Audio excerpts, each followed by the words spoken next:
नमस्कार दोस्तों, मैं हूं चेतन शर्मा और आप देख रहे हैं आपका अपना चैनल कहानी आज की। और कहानी आज की में मैं बात करूंगा देश के पहले राष्ट्रपति और भारत रत्न डॉक्टर राजेंद्र प्रसाद की। दोस्तों, इससे पहले कि मैं आपको डॉक्टर राजेंद्र प्रसाद के जीवन संघर्ष, उनके समर्पण, उनके साहस, उनके व्यक्तित्व और कृतित्व से परिचित कराऊं, कुछ इंटरेस्टिंग फैक्ट्स आपके साथ शेयर करता हूं। हम सब जानते हैं कि हमारे देश का संविधान 26 जनवरी 1950 को लागू हुआ था और 26 जनवरी की तारीख इसलिए तय की गई थी क्योंकि वर्षों पहले कांग्रेस के लाहौर अधिवेशन में इसी दिन पूर्ण स्वराज का प्रस्ताव पारित किया गया था। लेकिन आपको जान के आश्चर्य होगा कि डॉक्टर राजेंद्र प्रसाद 26 जनवरी को संविधान लागू किए जाने के पक्ष में नहीं थे। दिल्ली स्थित मुगल गार्डन साल में एक बार महीने भर के लिए आम पब्लिक के लिए खोला जाता है और ये परंपरा शुरू करने का श्रेय भी डॉक्टर राजेंद्र प्रसाद को ही जाता है। 25 जनवरी 1950 की रात डॉक्टर राजेंद्र प्रसाद की बहन भगवती देवी का स्वर्गवास हुआ, लेकिन 26 जनवरी को अपने सभी संवैधानिक दायित्वों का निर्वाह करने के बाद ही डॉक्टर राजेंद्र प्रसाद ने अपनी बहन का अंतिम संस्कार किया।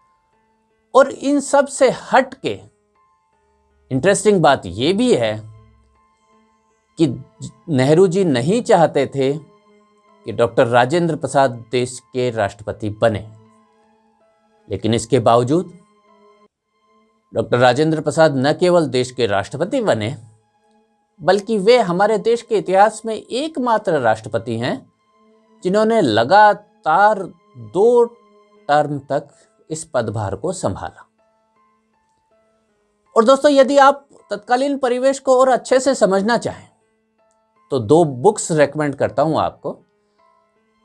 डॉक्टर तारा सिन्हा, जो डॉक्टर राजेंद्र प्रसाद की पोती हैं, उन्होंने एक किताब लिखी, a brief biography of doctor Rajendra Prasad. और के.एम. मुंशी की एक किताब है, ए पिलग्रिमेज टू फ्रीडम। तो आइए दोस्तों, शुरू करते हैं कहानी डॉक्टर राजेंद्र प्रसाद की।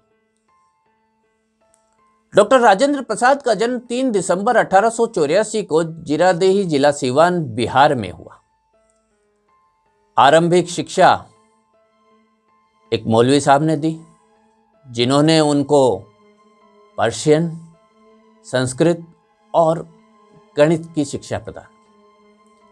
अपने स्कूल की शिक्षा पूरी करने के बाद डॉक्टर राजेंद्र प्रसाद ने कोलकाता यूनिवर्सिटी का एंट्रेंस एग्जाम दिया और कहना ना होगा कि उस एंट्रेंस एग्जाम में डॉक्टर राजेंद्र प्रसाद ने प्रथम स्थान प्राप्त किया और उन्हें वजीफा मिला 30 रुपए महीने।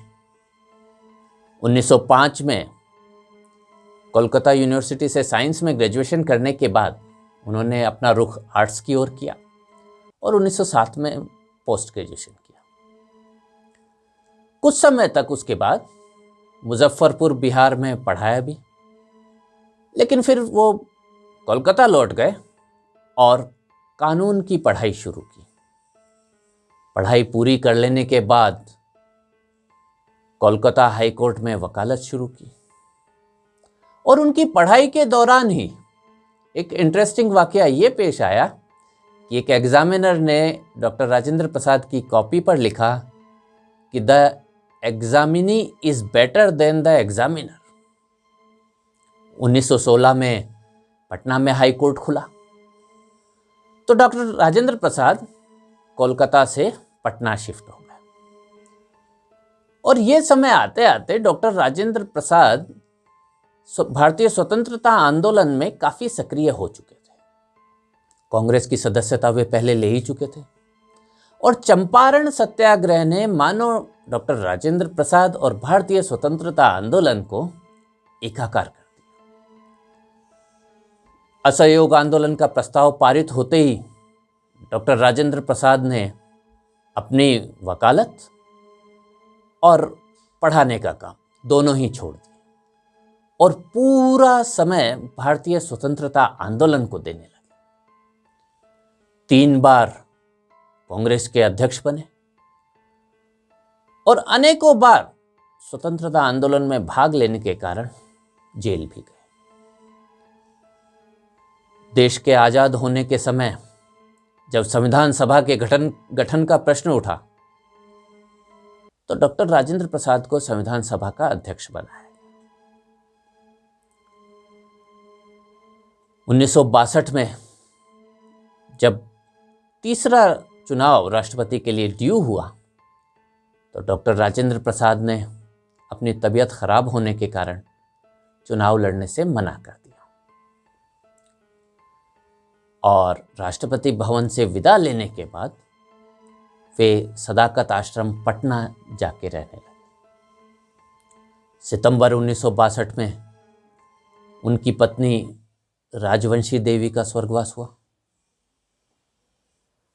28 फरवरी 1963 को पटना यूनिवर्सिटी का कॉन्वोकेशन समारोह था और डॉक्टर राजेंद्र प्रसाद को उस समारोह में मुख्य अतिथि के रूप में इनवाइट किया गया था, लेकिन स्वास्थ्य ठीक न होने के कारण डॉक्टर राजेंद्र प्रसाद उस समारोह में भाग नहीं ले सके। और जैसे कि परंपरा है, उन्होंने अपना संदेश उस समारोह के लिए भिजवाया, लेकिन किसे पता था कि ये संदेश डॉक्टर राजेंद्र प्रसाद के जीवन का आखिरी संदेश होने वाला है। उसी दिन रात 10:10 पे डॉक्टर राजेंद्र प्रसाद का स्वर्गवास हुआ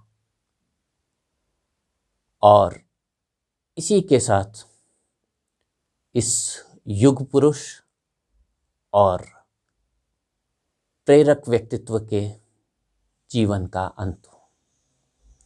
तो दोस्तों, ये थी कहानी आदरणीय डॉक्टर राजेंद्र प्रसाद की। मुझे आशा है कि आपको ये वीडियो अच्छा लगा होगा। फिर किसी वीडियो में एक और प्रेरक कहानी के साथ हाजिर होता हूँ। मेरा वीडियो देखने और सुनने के लिए आपका बहुत